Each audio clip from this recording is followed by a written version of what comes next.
എൻ്റെ വേഷം കണ്ടപ്പോഴേ ഏതാണ്ട് ഒരു ഐഡിയ കിട്ടിക്കാണല്ലോ. ഓണാന്നൊന്നും പറയരുത്.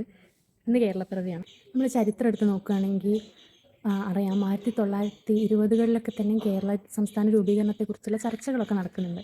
പിന്നെ നമ്മൾ ഹിസ്റ്ററിയൊക്കെ പഠിക്കുന്ന സമയത്ത് അന്ന് എൻ്റെ തലയിൽ സ്ട്രൈക്കായി കിടന്ന ഒരു പോയിന്റ് ഉണ്ടായിരുന്നു. ഈ കേരള സംസ്ഥാന രൂപീകരണവുമായി ബന്ധപ്പെട്ടിട്ട് ഔദ്യോഗികമായിട്ടൊരു ചർച്ച മുന്നോട്ട് വയ്ക്കുന്നത് ഒറ്റപ്പാലത്ത് നടന്നൊരു സമ്മേളനത്തിലാണ്. അപ്പോൾ ഒറ്റപ്പാലം എന്ന് പറയുന്നത് പാലക്കാട് ജില്ലയിലാണ്. അപ്പോൾ അന്ന് ഞാനിങ്ങനെ എനിക്ക് ഭയങ്കര അഭിമാനമായിരുന്നു. ഒറ്റപ്പാലത്ത് വെച്ചൊരു ചർച്ചയിലാണ് ഇങ്ങനെ ഒരു ആശയം ആദ്യമായിട്ട് മുന്നോട്ട് വരുന്നതെന്നൊക്കെ.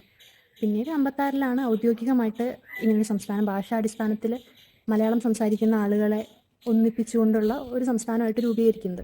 എൻ്റെ കുറേ തമിഴ് ഫ്രണ്ട്സൊക്കെ ഉണ്ട്. ഇവർ നമ്മൾ കൂടിയിരുന്ന് എപ്പോൾ സംസാരിക്കുമ്പോഴും ഇവരിങ്ങനെ കേരളത്തെക്കുറിച്ച് പറയും. നല്ല ക്ലൈമറ്റ് അല്ലേ കേരളത്തിൽ, നല്ല സ്ഥലങ്ങളില്ലേ. ഇപ്പോൾ ഇങ്ങനെ വേറൊരു സംസ്ഥാനത്തിലെ ആളുകളാണ്. അപ്പോൾ അവരിങ്ങനെ നമ്മുടെ നാടിനെ കുറിച്ചിട്ട് ഇങ്ങനെ എക്സൈറ്റ് ചെയ്ത് സംസാരിക്കുമ്പോൾ നമുക്ക് ഭയങ്കര ഒരു പ്രൗഡാണ്.